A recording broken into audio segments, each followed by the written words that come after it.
Good morning, everyone. Namaste. I'm going to call in Archangel Michael to cleanse the space of all negative and lower vibrations from our mind, body, and soul, home and hearts, placing the white light of protector on us with his blue seal. And we are going to be reading more, guys, out of my Divine Feminine.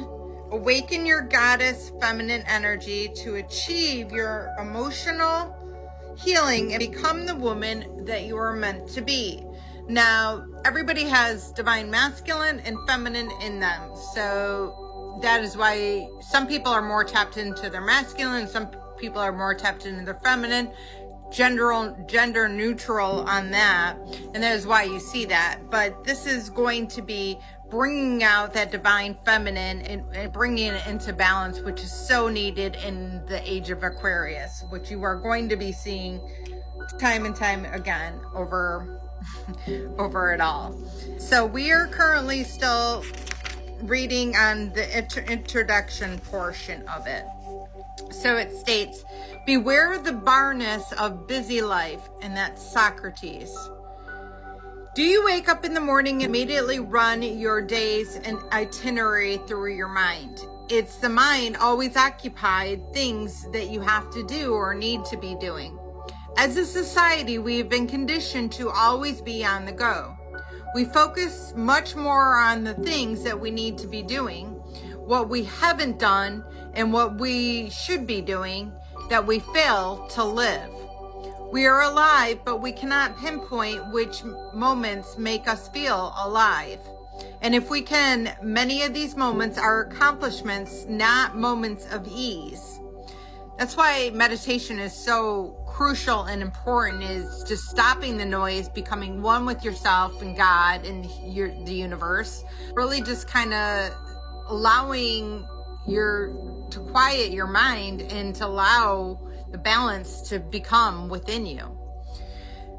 I always wake up in the middle of the night, and I have a lot of other spiritual friends that wake up in the middle of the night. I always tell them 222 on the timer as I say this. I always tell them that is indicating to you that it's time to meditate. So I always meditate during those time periods, and I'm always able to fall back to sleep with ease and grace when doing so. The pressure to keep doing more and to fill each moment with activity is so acceptable in our society. We don't know of any other way of existing. In fact, I have a lot of people, now that I'm on my spiritual journey, I tell them I'm not going to do that. They want this big reason of why I'm not going to do that. My reason is I am not up to it. I don't feel like it. My reason is I'm going to do me today. That is never what they want to hear. It's not a good enough answer for them, because they feel that they bend themselves so much in this world. Why aren't I? But that's because I'm uniting with God and becoming one with my higher self, and I'm not going to allow that type of behavior anymore. I used to be somebody who was very overextending myself always. It created a lot of chaos in my life. I had anxiety, all that kind of stuff, depression.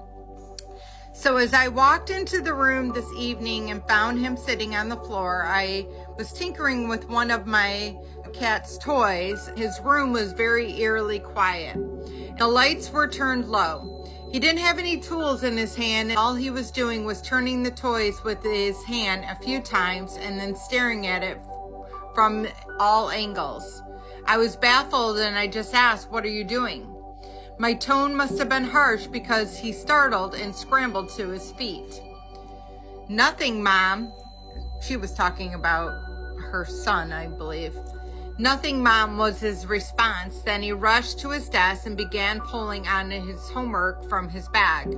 I remember smiling at how he went from idling to doing something more constructive. It wasn't until much later that I realized what I had just done. My son was having a peaceful moment by himself, and I essentially made it seem like this was a bad thing. That meant that he had to fake being busy. Time he heard me walking towards his room, essentially spoiling his peaceful moment, even if I was unaware.